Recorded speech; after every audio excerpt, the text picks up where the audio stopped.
गोष्टीचं नाव आहे मुंगी आणि कबूतर. उन्हाळ्याचे दिवस होते. एका मुंगीला खूप तहान लागली होती. ती पाण्याच्या शोधात नदीकडे आली.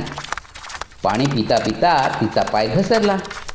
ती पाण्यात पडली आणि गटांगळ्या खाऊ लागली. ती खूप घाबरली व जीव वाचवण्यासाठी आरडाओरडा करू लागली. तिचा आवाज झाडावर बसलेल्या कबुतराने ऐकला व तिला मदत करण्यासाठी कबुतराने पटकन झाडाचे पान तोडले आणि मुंगीजवळ टाकले. हळूहळू मुंगी त्या पानावर चढली आणि तरंगत तरंगत काठावर पोहोचली. कबुतराने आपला जीव वाचवला म्हणून मुंगीने त्याचे आभार मानले. असे बरेच दिवस निघून जातात. एके दिवशी दुपारच्या वेळी एक शिकारी त्या जंगलात आला.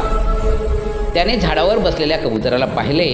लगेच शिकाऱ्याने नेम धरला आणि कबुतराची शिकार करण्याचे ठरवले. हा सगळा प्रकार जवळच असलेल्या त्या मुंगीच्या लक्षात आला आणि आपला मित्र संकटात असल्याचे तिच्या लक्षात आले.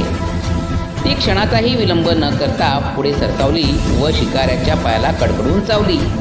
ओय ओय, शिकारी किंचाळला आणि त्याचा नेम चुकला. तेवढ्यात कबूतर तेथून उडून गेले. अशा प्रकारे मुंगीने कबुतराचा जीव वाचवला. तात्पर्य, आपण केलेली मदत कधीच वाया जात नाही.